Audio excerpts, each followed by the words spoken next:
우리가 여호와를 알자, 힘써 여호와를 알자. 그의 나타나심은 새벽빛같이 일정하다고 말씀하신 주님, 하나님을 알아갈 때 그것이 우리의 힘인 줄 믿습니다. 주여, 이 시간에 실로암의 역사로 우리의 마음과 생각과 눈을 열어주셔서 하나님을 보게 하여 주옵소서. 하나님을 알되 깊이 알아가게 하여 주옵소서. 그리고 그 아버지 하나님을 알 때 그것이 이 험악한 세상을 살아가는 진정한 힘이 되게 하여 주옵소서. 믿고 감사하오며 예수님 이름으로 기도하옵나이다. 아멘. 주님 이름으로 사랑하고 축복합니다.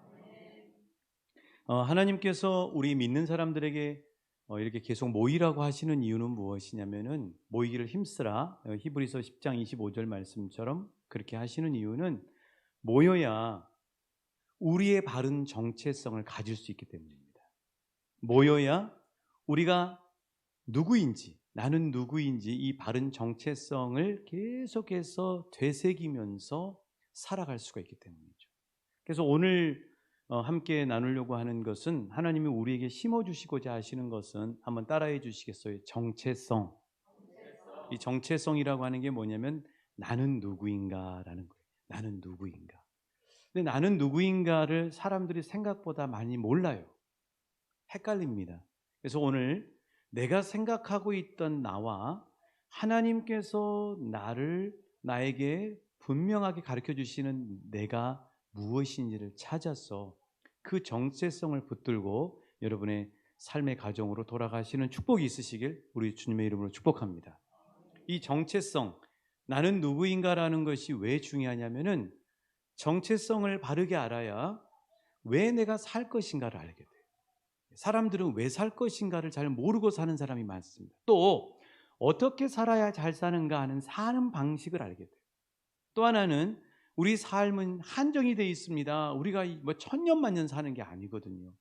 그래서 우리가 사는 시간이라고 하는 매우 중요한 인생이 있는데, 그 인생을 바른 목적을 위해 쓸 수가 있어요. 그러니까 이 정체성, 나는 누구인가라고 하는 것을 아는 것이 매우 중요합니다. 여러분, 그 한 번씩 뉴스를 보면은 이런 기사 뉴스를 여러분 보신 기억이 나실 거예요.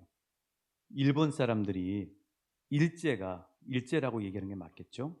일제가 우리나라를 다스리고 지배하고 있을 때 쇠말뚝을 곳곳에다 박아버려요. 그래서 뭐 백두대간뿐만 아니라 심지어는 뭐 중요한 우리 조선시대의 이 인물들 묘에다가도 쇠말뚝을 박아버린 거예요. 그게 뭐예요? 그 사람들이 뭐 풍수지리를 믿는지 어떤 건지 모르겠지만 그 말뚝을 박아서 이 대한민국의 전기를 끊어버리고 큰 인물이 나오지 못하게 하는 거죠. 그런데 그게 효과가 있었나요? 그 말뚝이 우리가 몰래 지금도 어디저기 박혀져 있을 거라고요. 말뚝 한번 보여드릴게요. 자, 쇠말뚝, 저렇게 아주 굵직한 말뚝을 중요한 곳에다가 이렇게 박아놓은 곳입니다. 그래서 저거를 뽑아내요. 그런 일들을 하고 있는 분들이 있잖아요. 뽑아내서 이게 비석을 세워놨더라고요. 보시면 저렇게 뭐를 뽑은 곳이에요? 쇠말뚝을 뽑은 것이. 그렇죠. 저걸 뽑아버립니다. 자, 그런 것처럼 이 시간에 하나님은 오늘 저와 여러분을 이 예배 자리, 소중한 예배 자리에 초대하셔서 우리 안에 들어있는 잘못된 정체성의 쇠말뚝들을 하나님께서 뽑아버리시고 십자가 안에 묻어버리시는 축복을 주실 줄 믿습니다. 믿는 자에게 그런 역사를 허락해 주실 줄 믿습니다. 어떤 쇠말뚝이 우리 안에 나는 누구인가, 나의 정체성, 옳지 못한 정체성으로 우리 마음속 깊숙한 곳에 숨겨져 있거나 박혀 있고 때로는 우리를 괴롭히냐면요, 이런 거죠. 마귀도 그런 짓을 해요. 마귀도 끊임없이 그런 짓을 합니다. 이 세속사회에서는 절대 하나님이 우리에게 말씀하시는 옳은 정체성의 이야기를 들을 수가 없어요. 그래서 하나님이 이 시간에 예배 자료를 불러 모으신 거거든요. 이런 그 쇠말뚝들이 우리에게 박혀 있는 거죠. 자, 우리 부모님들이 분명히 우리를 사랑하셨을 거라고요. 그런데 부모님들이 그냥 홧김에 그러신 건지 아니면 그냥 어떤 그걸 정확하게 모르셔서 그러신 건지 모르겠는데, 어렸을 때 우리들을 키우면서 그런 얘기를 하시잖아요. 아이고 우리 못나니, 아이고 우리 못나니, 아이고 우리 똥강아지. 뭐 그렇게까지만 해도 좀 괜찮죠. 그런데 막 화가 나셔서 우리가 뭐 때로는 좀 부모님한테 효도 못하고 이렇게 불순종하고 있을 때가 있잖아요. 그러면 이 몹쓸 놈, 이 쓸모없는 놈, 뭐 이런 거, 이 썩을 놈, 이 오살할 놈, 안 들어보신 척 하시고 계시는 거예요. 저도 친척 집에 오랜만에 한번 갔는데 그 친척 어르신이 반갑다고 저한테 얘기하신 거예요. 반갑다고. 근데 저를 보고 아이고 이 체복이 썩을 놈 맞네 막 이래. 아유 이 썩을 놈, 썩을 놈아 잘 있었냐. 근데 그게 그 어르신의 마음 중심은 알지만 정말 기분이 안 좋더라고요. 썩을 놈? 이렇게 되는 거예요. 이제 그런 얘기를 들으면서 우리 안에 이 쇠말뚝이 박혀버려요. 잘못된 정체성의 쇠말뚝들이 우리 안에 박혀져 버리는 거죠. 그래서 심지어는 그런 것 때문에 평생 소가 예전에 그 소가를 먹이려면 풀을 먹이려면 데리고 가서 꼬챙이로 그냥 딱 박아놓으면 소가 그 바운더리 그 경계 안에서만 먹잖아요. 그렇죠? 근데 그렇게 살던 소는 그 꼬챙이를 빼도 그냥 다 풀어놨어도 그 밖을 못 벗어나요. 불안해서. 이제 그런 거하고 똑같은 거죠. 우리 안에 그 잘못된 정체성의 쇠말뚝이 박아져 있으면 그게 나는 그냥 생각 안 하고 별로 연연하지 않는다 그러면 중요한 순간에 이 몹쓸 놈, 이 쓸모없는 놈, 더 이상 얘기하지 않을게요. 여러분이 박히면 안 되니까. 그런 잘못되어 있는 정체성의 쇠말뚝들이 우리 안에 박혀 있다고 하는 거예요. 여러분 이 세속사회, 뭐 직장이 됐건 또 우리가 살고 있는 이런 삶 속에서 보면은 끊임없이 우리에게 많은 것들이 막 박혀져 있잖아요. 저 사람 루저다, 루저. 그 루저가 뭐예요? 실패자다. 저 사람은 이런 사람이 돼 하고 낙인 찍고 주눅들게 하는 게 엄청나게 많아요. 마귀가 그런 쇠말뚝들을 두꺼운 것뿐만 아니라 얇은 것까지도 아니면 뭐 그냥 조그마한 꼬챙이 같은 것으로도 우리 마음에 이 마음밭에다 그걸 꽂아 놓는다고요. 하나님은 그 잘못되어 있는 모든 정체성의 쇠말뚝들을 다 뽑아버리시기 원하십니다. 이 시간에 다 뽑아버리시길 하나님의 뽑아주시는 은혜를 경험하실 수 있길 주님으로 축복합니다. 가져가시면 안 돼요. 다 십자가 아래 묻어놓고 가실 수 있길 축복합니다. 자, 그러니까 나는 누구인가? 바른 정체성. 이게 이제 아주 오늘 중요한 포인트인데요. 몇 주 전에 제가 소개에 올렸던 스테디셀러 중에 떠난 후에 남겨진 것들이라는 책 여러분 아실 겁니다. 그 책 한번 잠깐 보여드릴게요. 이 책이에요. 사서 보실 분들은 보시면 정말 좋겠어요. 우리 삶을 다시 한번 다질 수 있는 너무 좋은 책입니다. 강추입니다. 강추. 자, 저 책을 딱 펼치면 제일 첫 번째 그 유품 정리사가 수많은 죽음들을 목격하고 그 죽음의 장소를 정리하고 위생 처리를 하는 거거든요. 이제 그러면서 이분이 겪었던 사연들을 이렇게 토막토막 내서 만든 엮은 책이 바로 저 책이에요. 가장 처음에 나오는 이야기가 이제 이런 이야기입니다. 이맘때와 비슷한 어느 가을에 한 통의 전화를 받고 이제 누가 죽었다고 하는 원룸을 찾아간 거예요. 근데 그 원룸이 어디 있었냐면 서울대 근처에 있는 원룸이었습니다. 이 서울대 근처에 가면은 고시 준비생이며 뭐 여러 학생들이 사는 원룸이 많거든요. 이미 이제 원룸에 도착했을 때는 이제 그 경찰들이 그 시신을 다 이제 병원으로 옮겨 놓은 상태고 이제 나머지 것들을 이 유품 정리사와 그 같은 직장에 있는 동료들이 치워야 되는 것입니다. 근데 이분이 이제 이것저것을 정리를 하는 딱 들어갔는데 그 조그마한 원룸에 싱글 침대 하나가 있고 그 다음에 음식 해먹는 싱크대가 있고 그 다음에 책상하고 책장이 있는데 책장에 접시 모양의 상패가 눈에 들어오더라고요. 그래서 그걸 딱 가서 보니까 그 접시 모양의 상패가 보통 상패가 아니었어요. 몇 년, 몇 월, 며칠 서울대 치대 수석 졸업이에요. 서울대 치대를 수석 졸업한 전국 상위 1%만 갈 수 있는 대학에서도 수석으로 졸업한 예비 치과 의사 청년이 스스로 목숨을 끊어요. 여러분 이 서울대 치대를 나와서 그것도 최우수로 졸업하는 의사라 그러면 앞길이 정말 창창한 거 아닙니까? 근데 이런 앞길이 창창하고 전도 유망한 호의호식할 수 있는 이런 좋은 어떤 그런 한몫을 잡았던 그 청년이 왜 그런 고귀한 그 하나밖에 없는 자신의 목숨을 그렇게 끊었을까? 이 유품정리사가 유품을 정리하면서 내내 그 생각을 하면서 질문을 한 거예요. 이 청년은 왜 죽었을까? 누구나 다 저렇게 되길 원하고 누구나 다 갈망하는 저 자리에 올라갔음에도 불구하고 왜 이렇게 소중한 인생의 목숨을 젊은 날에 이 꽃도 펴보지 않고 스스로 목숨을 끊었을까? 이 유품정리사가 이렇게 자기의 생각을 적고 있습니다. 제가 읽어드릴게요. 늘 그는 자랑스러운 아들이었지만 수재여서도 의사가 될 사람이어서도 아니었다.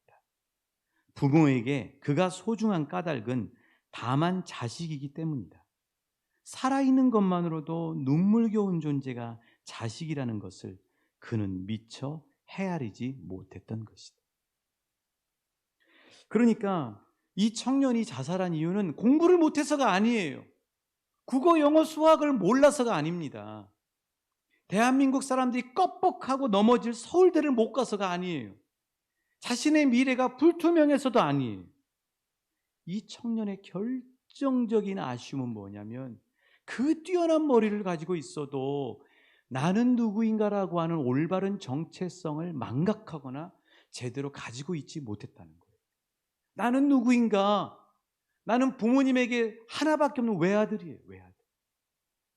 나는 이 세상에 단 하나뿐인 소중한 생명이라고 하는 이 바른 정체성을 갖지 못해서 삶이 힘들지 않은 사람이 누가 있습니까? 그런 안타까운 죽음을 갖고 말았다고 하는 사실이죠. 그래서 여러분, 이렇게 바른 정체성이라고 하는 게 이렇게 중요하다고 하는 사실. 자, 그렇다면 나는 누구일까? 자, 여러분은 나는 누구라고 생각하십니까? 자, 나의 정체성은 무엇인가요? 이거 생각 안 하고 사는 사람 많아요, 여러분. 결정적인 상황에서 이 바른 정체성이 나를 잡아줍니다. 그리고 왜 살아야 되는가? 어떻게 살아야 되는가? 무엇을 위해 살아가야 되는가를 다시 한번 계속해서 방향을 잡아주는 게 바로 나는 누구인가라는 바른 정체성이에요. 자, 그런데 이 세상은 우리가 바른 정체성을 갖지 못하도록 헷갈리게 하고 잘못된 것들을 정체성인 양 우리에게 심어줘요. 그래서 아까 말씀드린 것처럼 어릴 적부터 쇠말뚝처럼 우리 안에 깊이 박혀있는 잘못된 정체성도 실은 내가 아니에요. 자, 그렇다면 나는 무엇일까? 자, 이 사회생활하면서 우리가 듣고 있는 호칭, 우리가 사회생활하면서 듣고 있는 호칭, 저 사람은 스카이 대학 출신이냐, 지방대생이냐, 이것도 바른 정체성이 아닙니다. 김이사, 박과장, 정실장도 바른 정체성이 아니에요. 동네에서 말하는 누구 엄마, 이장님, 부녀회장, 경로회장님도 내가 아닙니다. 심지어 교계와 교회에서 말하는 총회장, 노회장도 그 사람의 바른 정체성이 아니에요. 교회에서 이야기하는 누구 장로님, 권사님, 안수집사님, 목사, 전도사, 이것도 바른 정체성이 아니에요. 바른 정체성은 무엇이냐? 자, 왜 이런 것들이 바른 정체성이 아니냐면은 이런 것들은 회사나 그 공동체에서 필요한 호칭과 직책일 뿐이에요. 그래서 내가 과장을 그만두고 퇴사하면 다른 사람이 그 과장 자리에 들어가면 나하고 똑같은 역할과 똑같은 권한을 그대로 가죠. 이건 내가 아닙니다. 그 조직과 공동체를 위해서 필요한 역할과 호칭일 뿐이에요. 근데 많은 사람들은 자신이 그게 정체성이라고 생각합니다. 자, 그래서 진짜 나는 누군가? 나의 진정한 정체성은 무엇인가? 나의 진정한 정체성을 알려면요, 사람은요, 관계를 통해서 알 수밖에 없어요. 관계. 그게 뭐냐면 사랑의 관계를 통해서 나의 진정한 정체성을 알 수 있어요. 사랑의 관계를 통해서. 자, 그러니까 어떤 일의 관계나 비즈니스 관계로 어떤 사람 고객을 만난 거예요. 근데 그 고객이 나에게 이야기하기를 김 과장님 이건 어떻게 합니까? 하고 물으면 그 순간에 자신은 이야기할 때 내가 김 과장이라고 하는 것이 나의 정체성인 줄 착각해요. 그것은 그 회사와 나에게 주어진 역할을 위한 비즈니스를 위한 호칭과 역할일 뿐이에요. 나 말고 다른 사람이 그 자리에 앉아서 다른 사람에게 그 비즈니스와 여러 가지 세일즈를 설명해 줄 때는 그 사람도 똑같은 역할을 할 수 있는 거예요. 그건 내가 아니에요. 진정한 나는 뭐냐?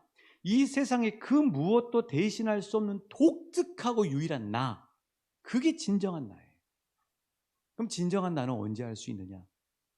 김 과장으로 회사에서 열심히 하루 종일 뛰고 난 다음에 일을 마치고 퇴근해서 초인종을 누르고 현관문이 쫙 열렸을 때 사랑하는 나의 아들과 딸이 아빠! 안녕히 다녀오셨어요? 하고 맞이하고 인사할 때 나. 그게 진정한 나예요. 누구누구의 아빠, 누구누구의 엄마. 아니 부모님에게 누구누구 내 유일한 아들, 내 유일한 딸. 그것이 진정한 나예요. 많은 사람들은 자신이 직장과 또 교회나 모임의 공동체에서 듣고 있는 것들이 자기 자신이라고 착각하면서 살 때가 많아요. 그러니까 자기 자신을 못 찾는 거죠. 근데 나 자신은, 나의 진정한 나는, 나의 진정한 정체성은 유일하게 내가 유일하게 불려지고 나의 유일한 사랑의 관계에서 대하고 그리고 내가 느끼고 있는 나. 그게 진정한 나라고 하는 사실이에요. 그래서 평생 만남과 정체성을 연구했던 마틴 부버라고 하는 신학자는 이런 얘기를 했어요. 진정한 나는 나와 너라고 하는 사랑의 관계에서만 찾을 수 있다. 진정한 나는 나와 너라는 사랑의 관계에서만 찾을 수 있다. 그게 진정한 나라고 하는 사실이에요. 자, 그렇다면 이와 마찬가지로 진정한 나, 바른 정체성은 어떻게 찾냐면 하나님 앞에 서인 내가 진정한 나예요. 하나님은 우리를 사랑하시거든요. 하나님은 나를 사랑하세요, 여러분. 사랑의 관계에서, 나와 너의 관계에서 그분이 나를 대하고 그분이 나를 생각하고 그분이 나를 부르고 그분이 나를 대하고 있는 모든 것들이 진정한 나예요. 자, 그래서 오늘 본문 이사야 43장 1절 말씀이 매우 중요해요. 자, 이사야 43장 1절 말씀 우리 같이 한번 읽어보실게요. 시작.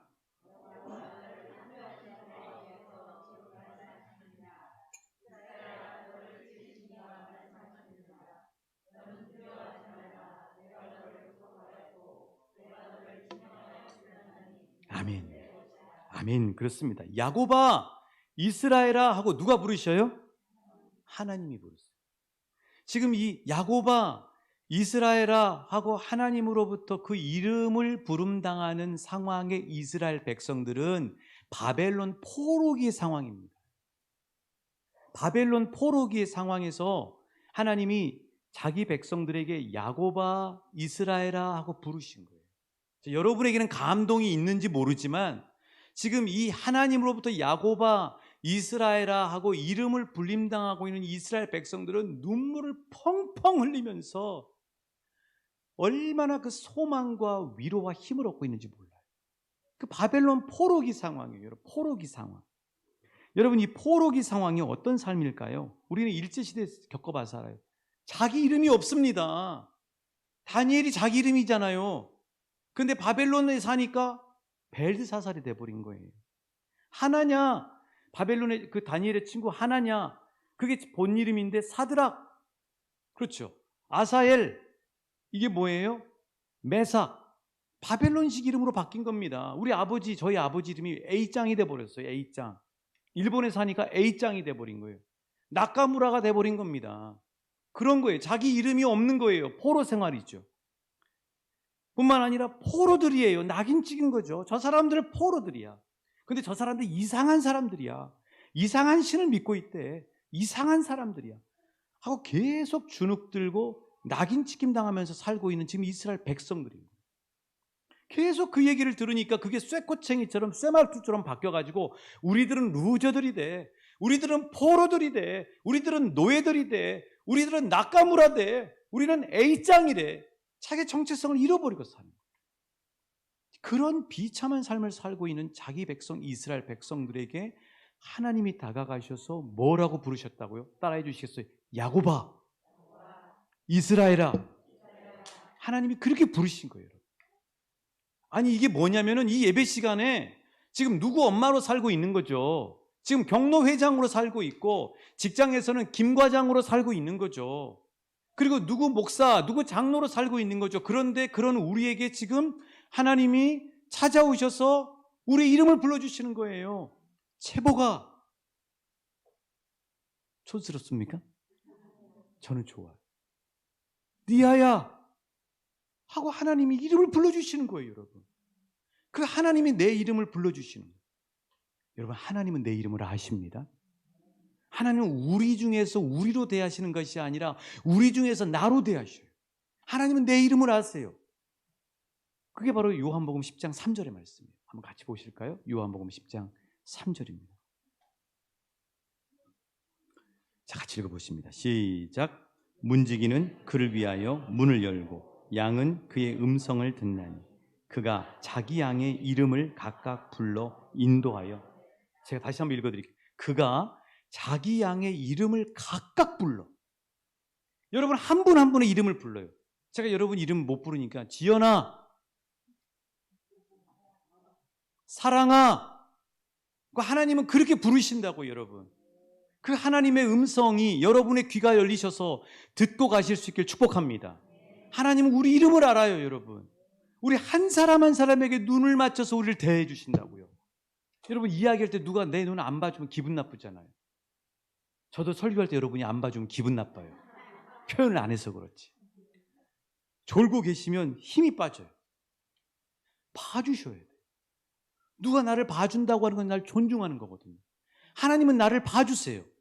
내가 기도하러 나갔을 때 하나님 앞에 조목조목 때로는 하는 얘기 또 하고 하는 얘기 또 할지라도 하나님은 성실하신 분이시기 때문에 한순간도 놓치지 않고 계속해서 내 눈을 봐주시고 계세요. 영내야, 하나님이 우리 이름을 부르신다. 야곱아, 이스라엘아, 하나님이 그들을 불러주신 거예요.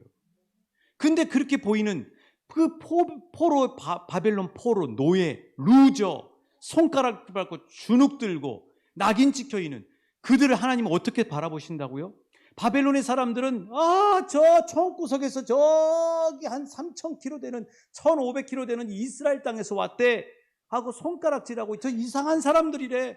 저 사람들은 자기들끼리 하면서 자기들 무슨 절기라고 지킨대. 이렇게 손가락질 받고 출세도 못하고 여러 가지 제약을 받고 있는 그 이스라엘 백성들을 하나님은 야곱아, 이스라엘아 부르시고 난 다음에 하나님이 그들에게 내가 너희들 어떻게 보는 줄 아니? 너희들 내 눈에 어떻게 보이는 줄 아니? 하고 하나님이 생생하게 4절에서 말씀해 주셨어요. 우리 4절 같이 읽어보십니다. 시작.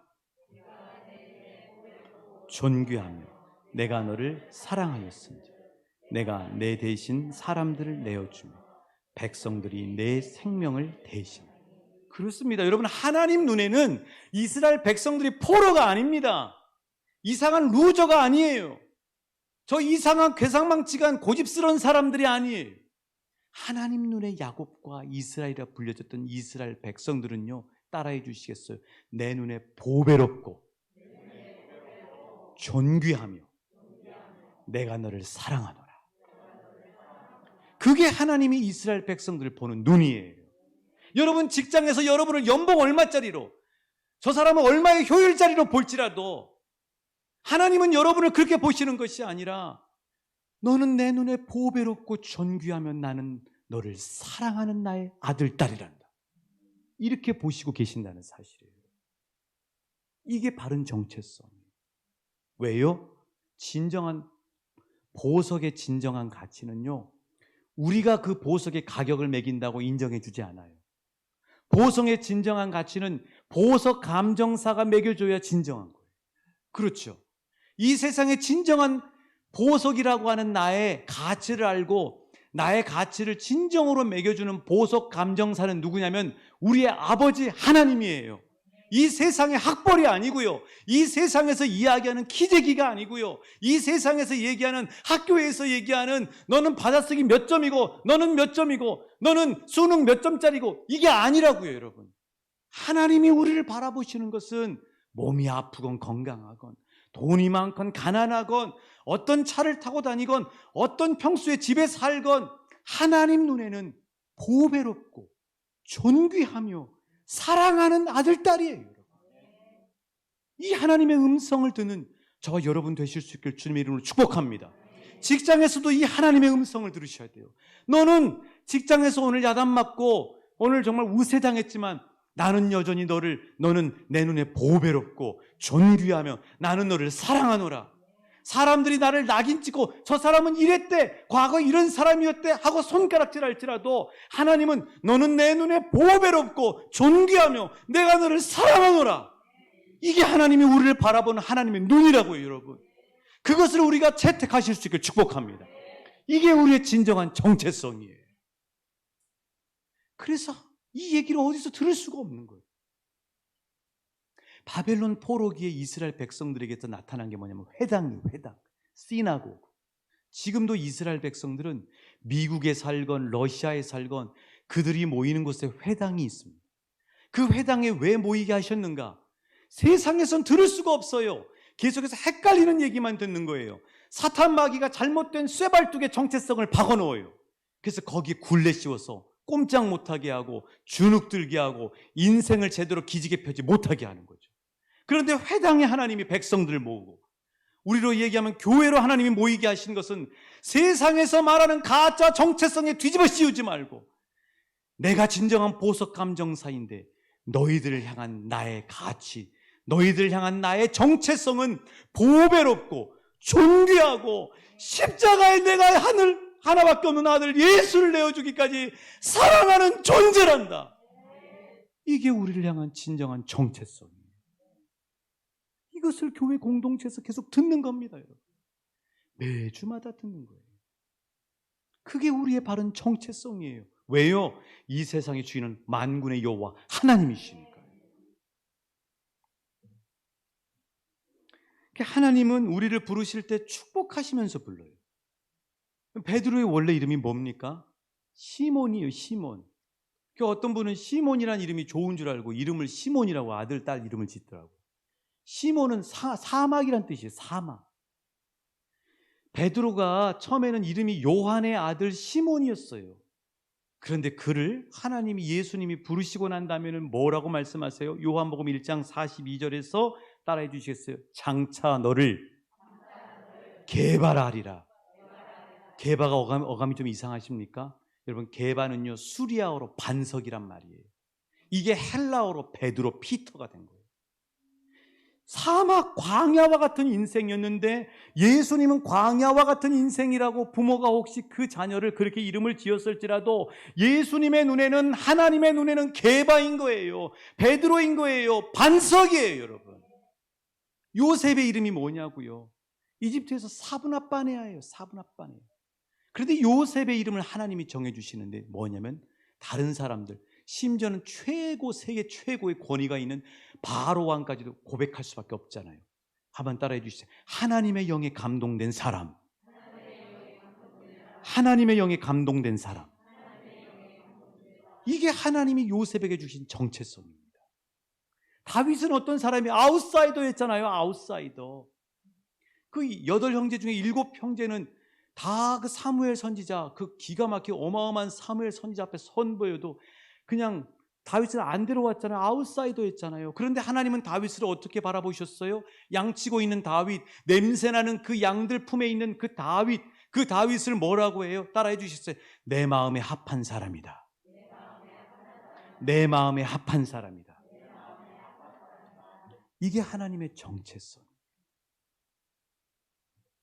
그래서 하나님을 만나면 그 사람이 뒤집어지는 겁니다.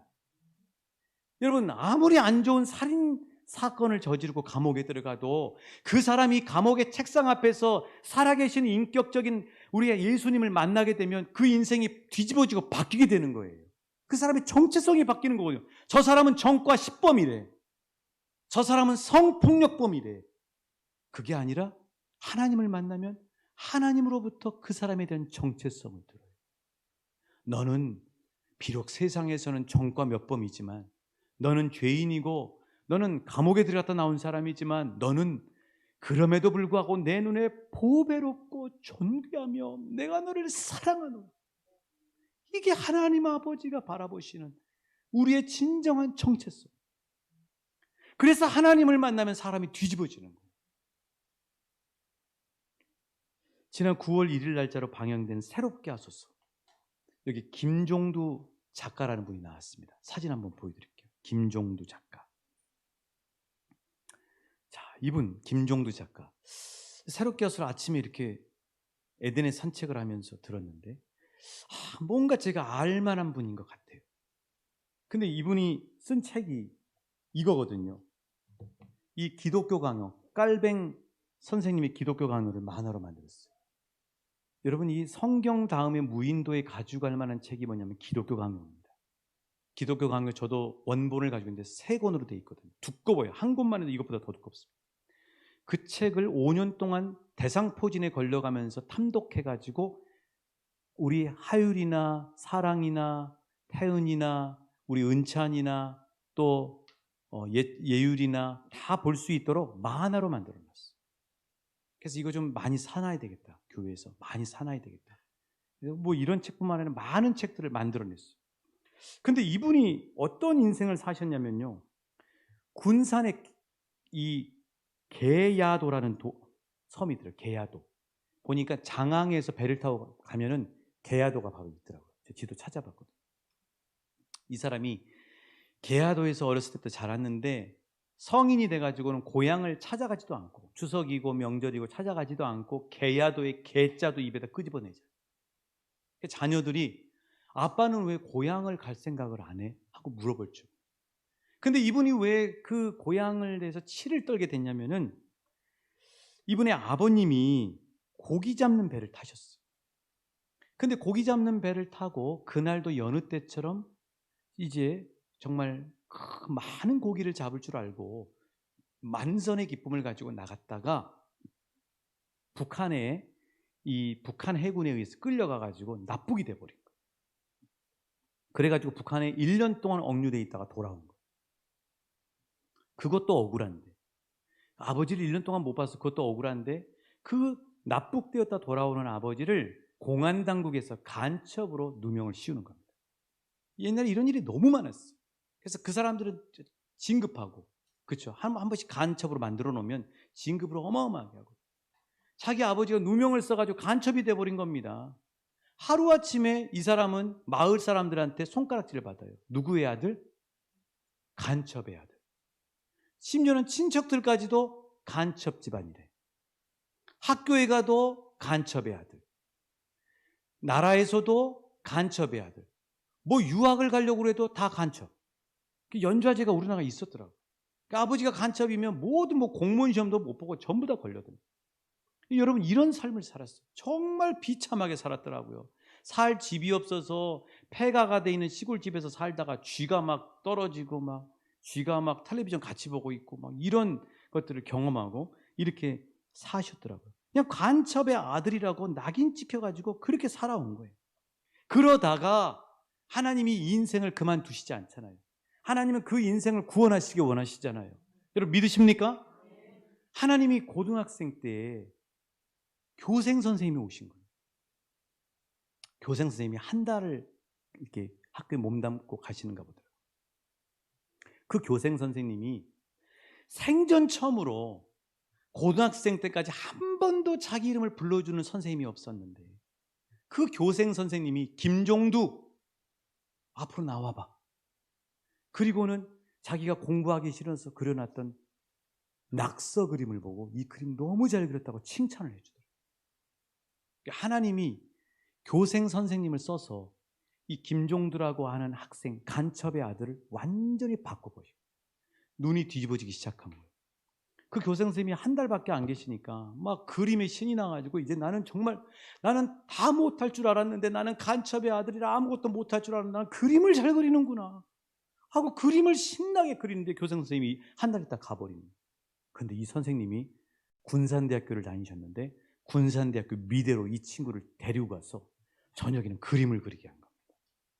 이러면서 이제 하나님이 이 친구의 이 김종두라고 하는 인생의 이 삶을 바꾸기 시작하는 거예요. 그러다가 이제 학교를 다녀야 되는데 군산대학교에 들어갔는데 학교를 다녀야 되는데 이 학비가 없잖아요. 그러니까 이제 미술학원에서 알바를 하는데 미술학원이 너무 추운 거예요. 잠잘 데가 없으니까 미술학원에서 잠을 자는데 겨울에 너무 추우니까 원장님 여기서 자게 해주셔서 감사한데 너무 춥네요. 그랬더니 그 원장 선생님이 그러면은 오늘 따뜻한데 내가 데려갈 테니까 따라오라고. 갔더니 교회로 데려가더래요. 원장님이 맨 앞에 앉아서 기도하고 자기는 교회 처음 가보니까 얼마나 머쓱합니까? 저 맨 뒷자리에 앉아가지고 원장님이 열심히 기도하는데 처음에는 멀뚱멀뚱 있다가 자기도 좀 그러니까 십자가를 봤다나요. 근데 십자가를 보는 순간에 갑자기 몸이 따뜻해지더라는 거예요. 근데 뒤를 돌아보니까 아무도 없어요. 뒤에서 뭐가 자기를 확 끌어안고 있어요. 그러더니 뒤에서 자신을 끌어안고 있는 분이 이 김종두 학생에게 이렇게 이야기하더랍니다. 종두야, 내가 너를 기다렸다. 너는 내게 보배롭고 존귀한 아들이란다. 주님의 음성을 들어버린 거예요. 완전히 뒤집어져 가지고요. 그러면서 이분이 하나님 나라를 그리는 작가의 비전을 갖기 시작합니다. 공부 못해요. 근데 하나님 만나니까 자신의 진정한 정체성을 발견하게 된 거죠. 그래서 이분이 지금 그리는 이 만화가 이 기독교 강요 이런 것뿐만 아니라 책이 엄청나게 만들었는데 그것뿐만 아니라 지금 인도라는 나라에 만화로 가가지고 구원론 만화로 가가지고 막 인도 사람들이 종교심이 많잖아요. 이 만화를 읽다가 그 자리에서 꼬꾸라져가지고 예수님 믿게 되고 눈물을 펑펑 흘리고 11만 권이 인도에 들어갔대요. 그러면 많은 사람들이 이걸 못 보니까 60만 명 정도, 보통 한 사람 가지고 가면 6명이 이렇게 돌려보니까 60만 명 정도가 이 만화를 보면서 예수님을 듣게 되고 알게 되고 보게 된다는 거죠. 그런데 놀라운 사실은 하나님이 49년 만에 자기 아버지의 똑같이 납북되었던 한 분 생존해 계시는 그 친구분의 재심을 통해서 자기 아버지의 간첩 누명을 하나님이 다 벗겨버리시고 국가로부터 피해 보상을 받게 하셨다는 거예요. 하나님의 은혜라는, 그게 가족 식구들 모두의 상처를 치유해 주셨다는 거예요. 근데 49년이 50년 희년이잖아요. 하나님의 놀라운 역사는 이렇게 오묘하고 깊다고 하는 사실을 간증하더라고요. 여러분, 그 인생이 바뀌려면 세상에서 말하고 세상에서 낙인 찍고 세상에서 주눅들게 하는 세상의 가치관과 정체성이 아니에요. 하나님이 말씀하시는 정체성을 들으실 때 그것이 우리의 인생을 바르게 살고 목적을 위해 살고 그리고 하나님 앞에 가치 있는 삶을 살 수 있게 되는 축복이라고 하는 사실이에요. 저도요, 정말 막 그 찬양팀 이끌 때, 예전에 찬양팀 이끌 때, 이 찬양팀 이끌 때 예배 올라가기 전에 에너지가 다 고갈됩니다. 이 찬양팀들 간에 서로 이 관계적인 불협화, 그게 얼마나 힘드는지. 그래서 그날 주일 사부 예배 때, 파워 예배 때 예배를 인도해야 되는데 이 에너지가 고갈돼 있으면 앞에 서기가 싫어요. 나 오늘 찬양 인도 안 했으면 좋겠다는 마음이 들 정도. 워밍업을 위해서 잠깐 나갔다가 이제 예배 시작 전에 한 10분 전에 워밍업하고 잠깐 들어와가지고 어떻게 오늘 나가서 찬양 인도를 할 수 있을까. 그런데 그 순간에 하나님이 제 귓가에, 그러니까 엘리야 선지자가 저 시내산에서 들었던 세미한 소리를 저도 들었어요. 나는 너의 찬양이 좋다. 반응을 안 하시고 배가 아프신 것 같아요. 와, 그 하나님의 음성을 듣고요, 완전히 회복이 되는 거죠. 근데 작년도 다니엘 기도회 어느 날 기도회가 다 끝나고 기도하는데 하나님이 그날 저에게 난 네가 좋다 하는 하나님이 저에게 음성을 들려주시는 거예요. 그날 펑펑 울었습니다. 여러분, 하나님의 음성은, 우리를 향한 하나님의 음성은 너는 나의 보배야, 너는 나의 존귀야, 너는 나의 사랑이야. 사랑 이름 잘 지었어요. 너는 나의 사랑이야. 이게 하나님이 우리를 향한 정체성이고 우리를 향한 부르심이에요. 한번 따라해 주시죠. 너는 나의 보배야, 너는 나의 존귀야, 너는 나의 사랑이야.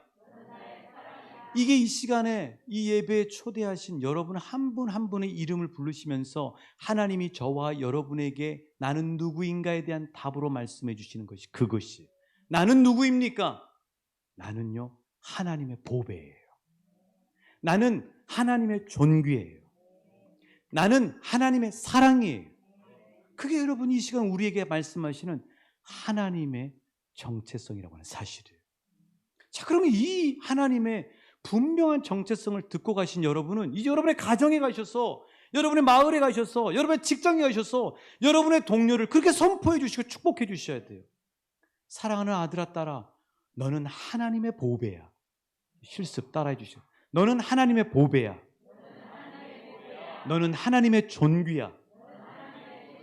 너는 하나님의 사랑이야. 그것을 여러분의 가정에서 여러분의 자녀에게 계속 선포해 주실 수 있기를 축복합니다. 여러분의 마을 분들에게도 입으로 안 하시더라도 눈빛으로 보내셔요.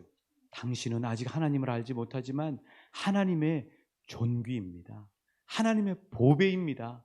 하나님은 당신을 사랑하십니다. 선포하셔야 돼요. 하나님은 저와 여러분에게 분명히 말씀하세요. 너는 나에게 보배롭고 존귀하며 나는 너를 사랑하노라. 이 하나님의 정체성을 가지고 여러분의 삶의 자리로 가셔서 하나님 앞에 복되게 쓰임받는 축복된 인생 되시길 우리 주님의 이름으로 축복합니다. 하나님 우리 이름 아신데 우리 함께 찬양하시면서 기도하실게요.